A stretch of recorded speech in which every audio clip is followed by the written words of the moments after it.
A Southside retirement community, Camellia at Deerwood, is getting ready to decontaminate its water supply because 2 of its elderly residents have come down with Legionnaires disease.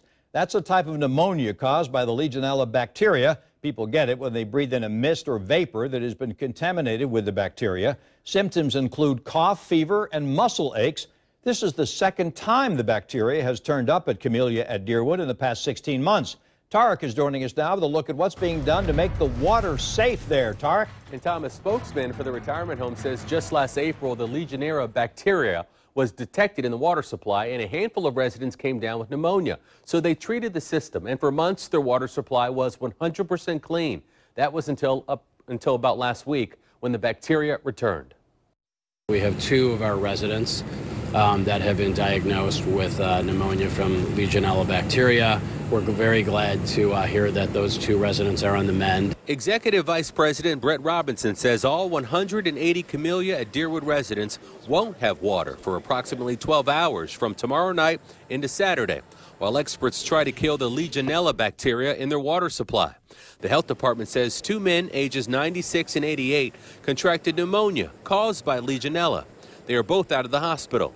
Now water treatment experts plan on hyperchlorinating every drop of water with high levels of chlorine. Basically saturating the main trunk of the building and then all the water outlets, every sink, every faucet, every shower with high levels of chlorine to ultimately kill the bacteria and then flush obviously all that chlorine out before residents then use the waters. The retirement home has been working with the health department since April of 2014. Legionella was detected then, causing several people to come down with pneumonia. Retirement community officials asked us not to talk with any residents today, but this is what Art Jensen told us yesterday. Well, somebody's sick around here someplace. Residents received this letter last week saying the hyperchlorination treatment is the gold standard for treating bacteria at this stage. The health department issued this statement today from Duval County. It reads in part, the department conducted an investigation to identify possible sources of the illness and to determine if anyone else may be at risk for the disease. Additional maintenance to the facility's hot water system was recommended to prevent regrowth of bacteria. The department will continue to monitor the facility as they complete remediation of the water system.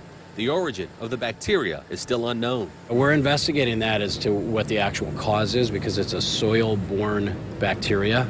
So we're investigating and continuing to look into that, and we're working with the city to look at the city water mains. But we're hoping that it's just contained to our building.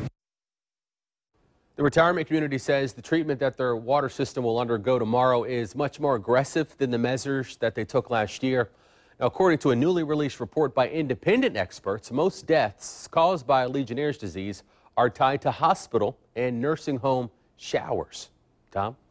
Thank you, Tarek. There's been a spike around the country in recent months in Legionnaires' disease. In the Bronx, more than 100 people have become ill in recent weeks. 12 of those people died. According to the city of New York, all of those people had underlying medical conditions. In North Carolina, a drug manufacturing factory had to be shut down earlier this week when the bacteria tied to Legionnaires' disease was discovered. There have been no indications that any medications were tainted. And the disease was also forced a temporary closing of a motel out in the Northwest in the state of Washington.